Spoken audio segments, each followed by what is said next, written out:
네, 안녕하세요. 경기과학고등학교 교사 정종광입니다.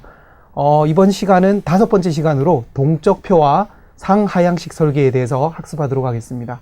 자, 이번 시간에 학습할 학습 목표에 대해서 잠깐 말씀드리면요.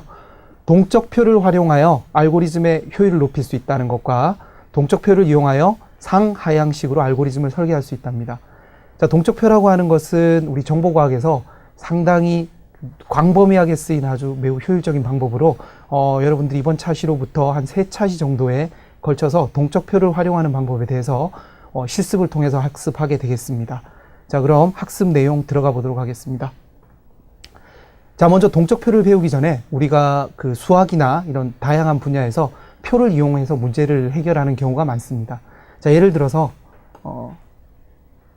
자, 루트 5 더하기 로그 10 이런 간단한 덧셈 문제지만 루트 5라든지 로그 10이라든지 이런 값들은요 우리가 바로 값을 알 수 없는 이런 무리수기 때문에 이런 것들을 우리가 제곱근표 이게 제곱근표입니다. 제곱근표고요. 그 다음에 로그가 기록된 로그표, 이런 표에서 이 값들을 찾을 수 있도록 우리가 이런 표를 미리 만들어서 계산을 편하게 할 수 있는 그런 활용들을 많이 하고 있습니다. 그래서 이런 표들은 동적표는 아니지만 우리가 문제를 해결할 때 이렇게 표를 활용할 수 있다는 사실을 예전부터 이렇게 많이 활용하고 있습니다. 자, 그럼 동적표라는 건 무엇일까요? 자, 동적표는요. 자, 이런 표가 있는데 이런 표가 있습니다. 자, 이런 표에서 어떤 값을 하나를 채워 놓고요. 이 값을 이용해서 다른 값들을 차례대로 채워나가는, 그러니까 동적표에서 가장 중요한 것은 미리 채워진 값이 반드시 하나 이상 존재해야 되고요. 이 값을 통해서 차례차례 값들이 차 나간다는 것이 동적표의 가장 핵심적인 내용입니다. 자, 그런데 이 동적표를 이용해서 문제를 어떻게 해결하는지에 대해서는 뒤에 가서 문제를 통해서 한번 살펴보도록 하겠습니다. 자, 그럼 예를 들어서 예제를 통해서 우리가 표에다가 값을 채우는 방법을 한번 실습해 보도록 하겠습니다.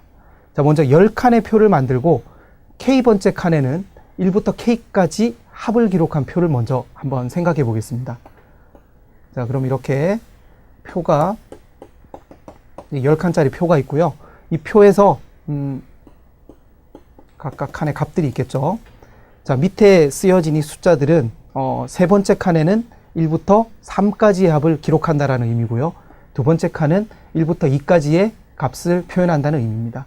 자, 그럼 이 표를 채우는 방법을 크게 우리가 2가지로 설명할 수 있는데요. 그 2가지에 대해서 차근차근 하나씩 보도록 하겠습니다. 자, 첫 번째 방법입니다. 수학적인 식을 이용해서 채우는 방법입니다. 가령 예를 들어서 지금 이거 10번 칸에 55라는 값이 채워져 있는데요. 이 값은 1 더하기 2 더하기 10까지를 계산해서 여기다가 채워둔 값입니다.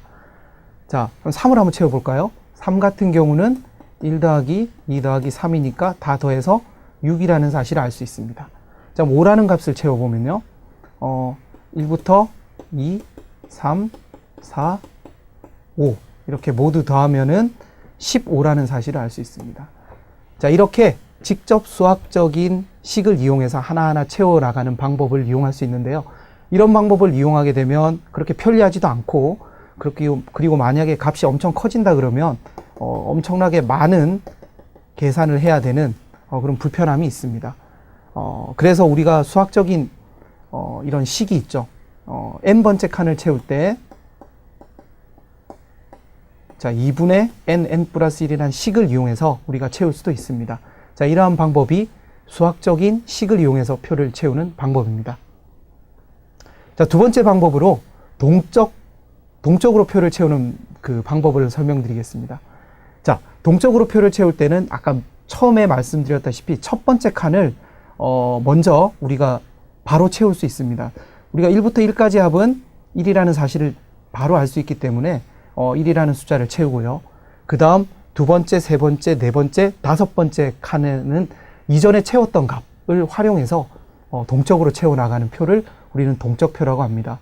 그러니까 동적표에서 중요한 것은 5번째 칸을 채우기 위해서는 4번째 칸까지가 이미 채워져 있어야 된다는 것이 중요한 핵심 포인트입니다. 자, 여기서 간단한 식을 하나 보고 가겠습니다.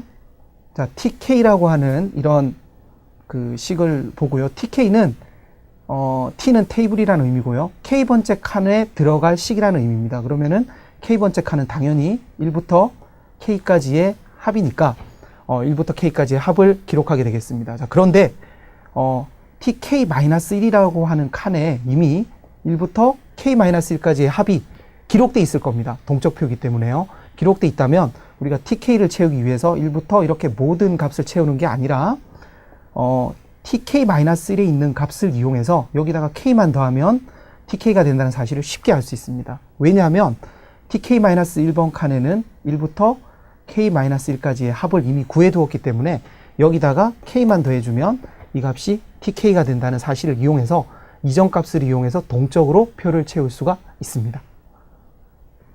자, 그래서 동적으로 표를 채워나가는 과정을 한번 살펴보면요. 첫 번째 1은 우리가 직접 계산해서 채우고요. 두 번째 값은 이 1에다가 여기 2라는 값을 더해서 3이라는 값을 구할 수 있습니다. 자, 그럼 두 번째 3이라는 값이 찾기 때문에 세 번째 칸에 이 3과 더해서 6이라는 값을 알 수 있고요. 그 다음 계속 채워보면 여기가 10이 되겠고요. 이렇게 하면 15, 이렇게 하면 21. 이렇게 해서 여기가 45가 찰 거고요. 45하고 10을 더해서 55를 이렇게 큰 계산 없이 이전에 있는 값만 이용해서 표를 채워 나갈 수가 있습니다. 자, 이러한 방식을 우리가 그 다이내믹 테이블 방식, 동적표라고 부릅니다. 자, 그럼 이런 동적표를 우리가 문제를 해결하는 데 있어서 어떻게 활용하는지에 대해서 한번 살펴보도록 하겠습니다.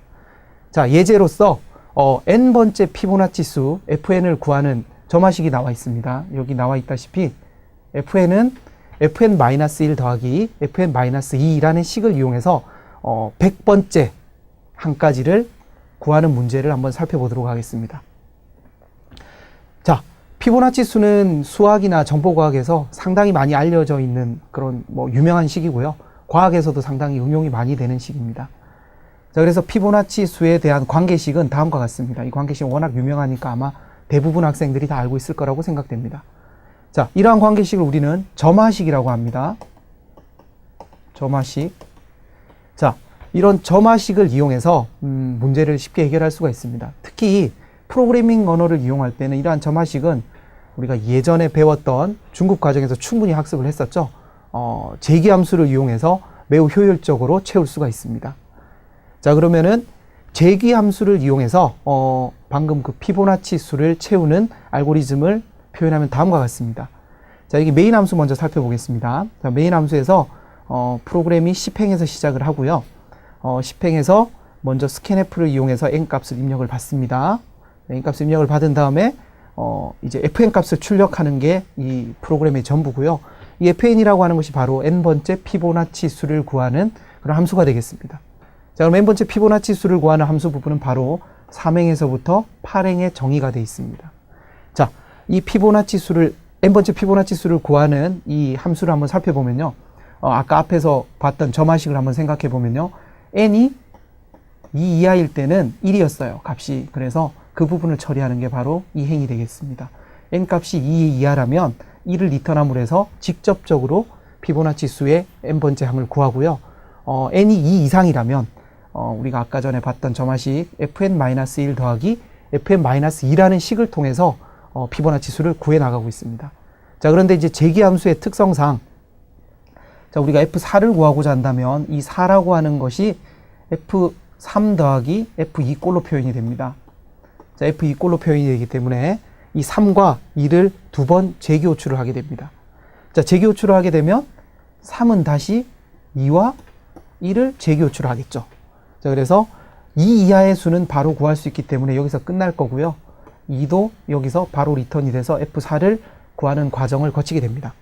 자, 그러면 여기서 조금 더 큰 수에 대해서 한번 알아보도록 하겠습니다. 자, 방금 그 알고리즘으로 n이 6일 경우를 한번 살펴보겠습니다. 지금 이 그림은요, n이 6일 때 호출 관계를 표현한 일종의 트리 모형이 되겠습니다. 자, 이 트리 모형을 한번 살펴보도록 하겠습니다. 자, 6이 호출됐을 때 5하고 4를 구할 수 있어야 6을 구할 수 있기 때문에 F5와 F4를 재기적으로 호출하게 됩니다. 자, F5는요, 다시 F4와 F3을 재기적으로 호출하게 되고요. F4는 다시 F3과 F2를 재기적으로 호출하게 됩니다. 자, 이렇게 해서 예전에 배웠던 깊이 우선 탐색의 순서를 따라서 이렇게 실행이 돼서 결국은 이 모든 트리를 다 깊이 우선으로 탐색한 후에 6이라는 결과를 얻을 수 있다는 사실을 알 수 있습니다. 자, 그런데 여러분들이 이 표를 보시면 아시겠지만 F4 밑에 있는 이 트리 모양과요, 이쪽에 오른쪽에 있는 F4 밑에 트리 모양이 완전히 똑같습니다. 자, 똑같다는 의미는요, 똑같은 호출을 중복해서 한다는 의미고요. 한 번 이미 구해 두었음에도 불구하고 오른쪽에 와서 다시 똑같은 행동을 반복해서 함으로 해서 실행 효율이, 알고리즘의 성능이 저하된다는 사실을 여기서 눈치를 챌 수 있다면 보다 효율적인 알고리즘을 설계할 수 있습니다. 그래서 여기 4라는 부분을 다른 색깔로 칠해놨고요. 눈치가 좀 빠르면 아시겠지만 여기 3이라는 부분은 3번 반복된다는 사실을 알 수 있습니다. 자, 그래서 지금 이러한 방법으로 프로그램을 짰을 때 컴퓨터가 실행하는데 얼마나 많은 시간이 걸리는지를 한번 표로 정리해 보았습니다. 자, 우리가 F40을 구하는데 지금 펜티엄 거의 최근에 나오는 컴퓨터로 계산했을 때 약 0.4초가 걸렸습니다. 자, 그래서 이제 이 표를 쭉 보시면요, 40, 50을 계산할 때는 55초가 걸렸고요. 만약에 F100을 계산하려고 그러면은 여기 보시는 바와 같이 대략 26,000년이라는 시간이 걸립니다. 자, 지금 여러분들이 쓰고 있는 컴퓨터가 거의 1초에 30억 번 이상의 계산을 할 수 있는 컴퓨터인데요. 그런 컴퓨터가 이 100을 계산하기 위해서 약 26,000년의 시간을 활용해야 될 만큼 효율이 많이 떨어지는 알고리즘이 되어버렸습니다. 자, 그렇다면 이 알고리즘을 우리가 동적표를 이용해서 효율을 한번 높여보도록 하겠습니다. 자, 우리가 앞에서 배웠던 동적표를 이 알고리즘에다가 적용해 보도록 하겠습니다. 자, 동적표를 저는 보통 DT라고 표현하는데요. 다이내믹 테이블의 약자인 DT로 앞으로 표현을 하겠습니다. 자, DTN. DTN은 n번째 값을 채워놓은 표다라는 의미고요. 저기 보시는 바와 같이 n번째 피보나치 수를 DTN이라고 표현을 하겠습니다. 자, 방금 알고리즘에 다이내믹 테이블만 적용한 알고리즘입니다. 여기 빨간색으로 표시된 부분이 다이내믹 테이블이 적용된 부분입니다. 자, 먼저 다이내믹 테이블을요, 100만 개를 만들었습니다. 100만 1개를 만들었고요. 그 다음에 우리가 아까 전에 만든 점화식에서 바로 리턴을 하는 것이 아니라 다이내믹 테이블에다가 기록을 한번 했다가 다이내믹 테이블 값을 리턴하게 됩니다. 자, 그렇게 되면 한 번 구해둔 값은 다시 재기적으로 호출하지 않겠다는 의도입니다. 자, 여기 이제 if문이 상당히 중요한데요. 다이내믹 테이블이 앞에 not이 붙어 있다면, 즉 not dt n. 자, 이 표현이 의미하는 것은 다이내믹 테이블에 0이 들었다라는 의미입니다. 이 값이 0일 경우라는 뜻이죠. 자, 다이내믹 테이블에 0이 들었다는 얘기는 지금까지 한 번도 계산된 적이 없다라는 약속으로 이해를 하시면 되겠습니다. 자, 지금까지 한 번도 계산된 적이 없기 때문에 이렇게 계산해서 그 값을 DT에다가 다이내믹 테이블에다가 기록을 하고요. 그 값을 리턴하게 됩니다. 자, 이런 식으로 프로그램을 작성하게 되면은 어떻게 호출이 되냐면 F4를 한번 예를 들어 볼게요. 4는 3과 2를 호출하게 될 거고요. 3은 2와 1을 호출하게 되겠습니다. 자, 이렇게 2와 1을 호출하게 되고요. 자, 2를 한번 구하는 순간 2가 기록이 되면서 여기 있는 2는 다시 재기 호출을 하지 않게 됩니다. 마찬가지로 뭐 어디 다른 부분에서 3이 또 한번 나온다 그러면 이 3은 오직 한 번씩만 호출이 되고 그 다음부터는 테이블에 있는 값을 그냥 바로 리턴을 하게 되어서 실행 효율이 매우 향상됩니다. 자, 그래서 이렇게 다이내믹 테이블이 적용이 되었을 때 실행 시간은 어떤 변화가 있는지를 표로 한번 정리해 보았습니다. 자, 아까 전에 앞에서 다이내믹 테이블을 적용하지 않았을 때 100을 구할 때 약 26,000년이라는 시간이 걸린다는 사실을 한번 보았을 텐데요. 자, 이번에는 100인데 0ms, 즉 0초 만에 100을 해결할 수 있다는 사실을 알 수 있습니다. 자, 우리가 알고리즘은 변하지 않았어요. 똑같은 알고리즘에 다이내믹 테이블만 적용했을 뿐인데 무려 뭐 상상할 수 없을 만큼 효율이 향상된 것을 알 수 있습니다. 이 알고리즘으로 우리가 5만까지 한번 도전해 보면요, 5만을 계산하는데 2ms, 그러니까 1000분의 2초 만에 그 피보나치 수의 5만 번째 항까지 계산할 수 있는 이런 성능 향상을 가져올 수 있었습니다. 이와 같이 다이내믹 테이블을 이용하면 알고리즘의 효율을 극대적으로 향상시킬 수 있습니다. 자, 그래서 다이내믹 테이블을 알고리즘에서 적용하는 것은 상당히 중요한 요소가 되고요. 우리가 한국정보올림피아드를 공부하는 데 있어서도 이런 다이내믹 테이블을 응용하는 문제가 해마다 출제되고 있기 때문에 다이내믹 테이블을 충분히 학습해 둘 필요가 있다고 생각합니다. 자, 그러면은 우리가 다이내믹 테이블을 채우는 방법을 재기함수를 이용해서 한번 보셨는데요. 다이내믹 테이블의 표를 채우는 방법은 매우 다양하게 존재합니다. 가장 대표적인 게 재기함수를 이용해서 다이내믹 테이블을 채우는 방법이고요. 그 다음에 반복문을 이용해서 채울 수도 있습니다. 자, 그러면은 크게 이 테이블을 채우는 4가지 방법에 대해서 한번 설명을 드려볼까 합니다. 자, 첫 번째, 반복문을 이용해서 다이내믹 테이블을 채우는 방법입니다. 자, 반복문을 이용해서 상향식으로 채우는 방법과 하향식으로 채우는 2가지 방법이 있습니다. 자, 상향식이라고 하는 것은 아래서부터 위로 올라가면서 채우는 방법입니다. 자, 예를 들어서 이 반복문을 보시면 i라고 하는 인덱스가 1로부터 n의 방향으로 이렇게 증가하고 있음을 알 수 있습니다. 자, 이렇게 우리가 일반적으로 for문을 이용할 때 주로 1부터 n까지 가는 활용을 많이 하잖아요. 이런 것들이 바로 상향식이 되고요. 이런 방법으로 표를 채울 때를 상향식으로 다이내믹 테이블을 채운다라고 할 수 있습니다. 자, 반대로 이 방법은 많이 활용되지는 않지만 문제의 특성에 따라서 이런 방법이 효과적일 때도 있습니다. 자, 두 번째 방법이 바로 하향식 방법인데요. 이번에는 n으로부터 1의 방향으로 거꾸로 내려가면서 다이내믹 테이블을 채울 수가 있습니다. 자, 이런 방법들도 나중에 문제를 통해서 한번 응용법을 살펴보도록 하겠습니다. 자, 이렇게 반복문을 이용해서 상향식과 하향식으로 표를 채울 수가 있습니다. 자, 두 번째로 재기함수를 이용해서 다이내믹 테이블을 채우는 방법에 대해서 설명을 드리겠습니다. 자, 재기함수를 이용해서 채울 때 상향식 방법과 하향식 방법이 여전히 있고요. 상향식 방법은 그 k가 점점 일씩 증가하면서 n까지 가는 방법, 즉 아래에서 위로 올라가는 아까 반복문과 비슷한 패턴을 가진 그 방법이 되겠습니다.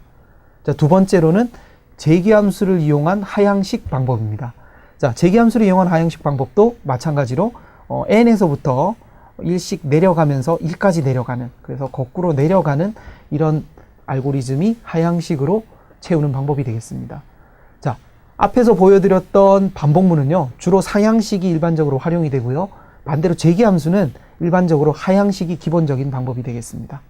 자, 그렇지만 재기함수에서도 상향식으로 문제를 해결할 때 훨씬 더 효율적일 때가 있다는 나중에 예를 통해서 한번 살펴보도록 하겠습니다.